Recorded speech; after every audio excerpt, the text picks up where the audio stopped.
Cheerleaders, my Question: how do you cheer up a person who has already given up? Please tell the person beside you, how will you cheer up a person How? I don't who know. has already given up?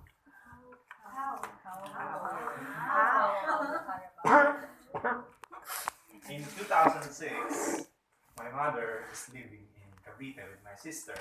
My mother's love language is acts of service. People with that type of love language usually don't tell I love you verbally, but they tell it by their service.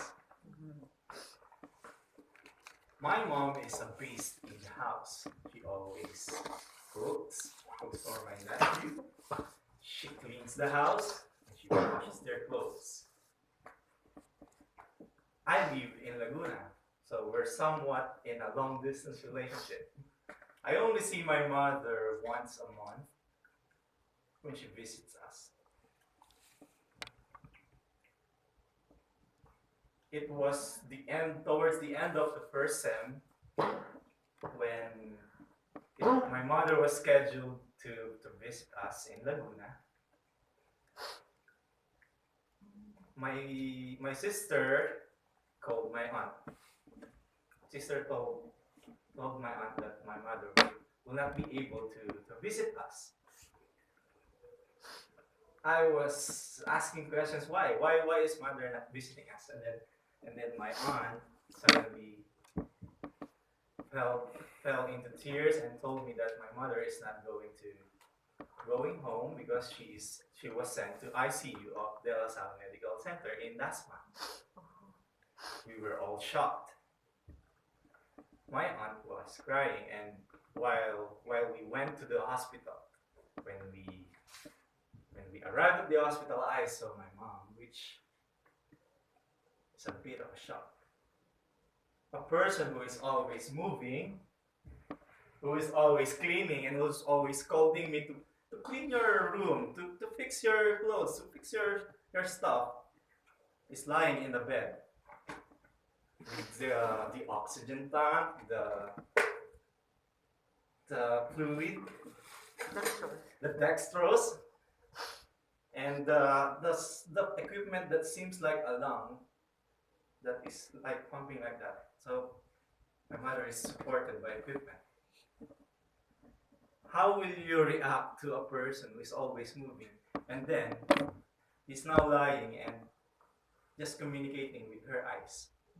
I was crying when I saw my mom.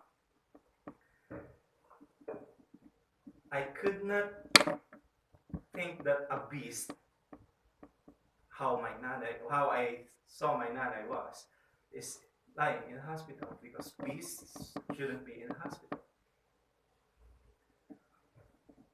A month later, my nanay was transferred to PGH because De La Salle's hospital is too much for us.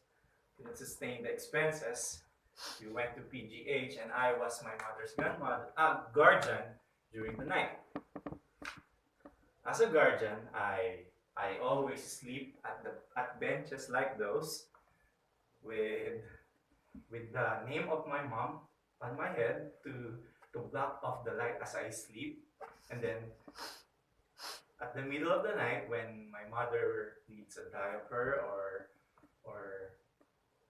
intravenous injection, I will pay in the cashier. A guard will tap me and say, "Hey kid, your mom needs you." Then I will go to the ICU of the PGH, which is a bit scary because PGH is like an old building with a lot of ghosts.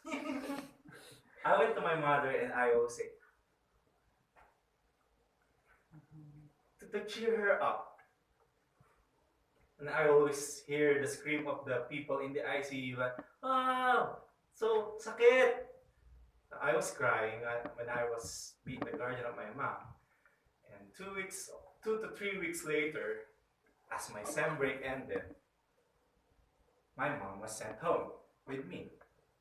So we decided to let her recover in Laguna because the air is fresher, and we got my aunts to take care of her.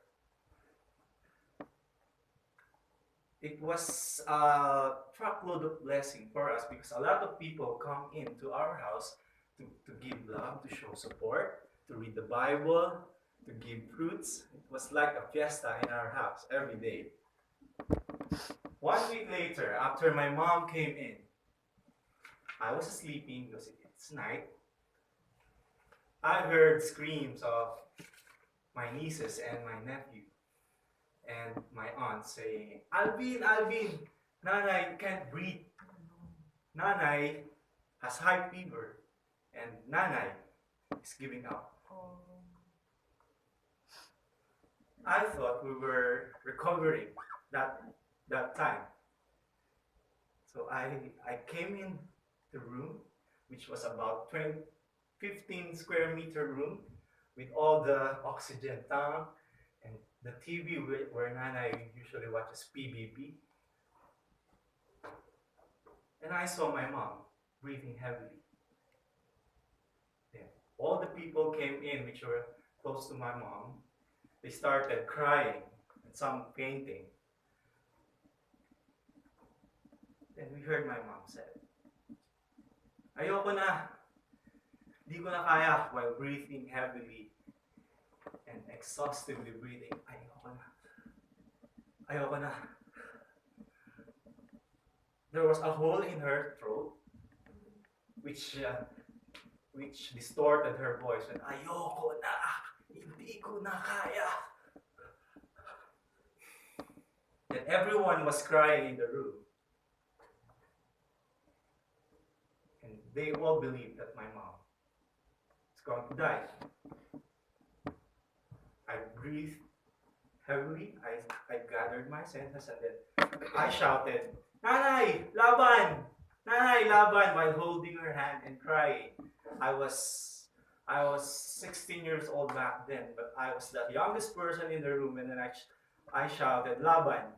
Upon hearing my shout, Nanay signaled to my aunts to take her to the hospital.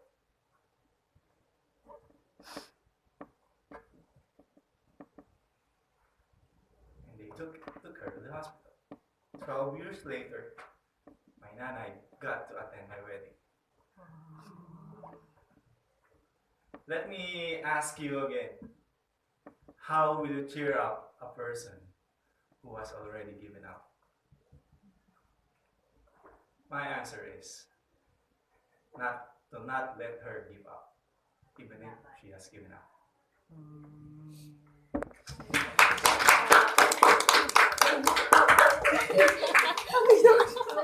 That is not quite entertaining with theory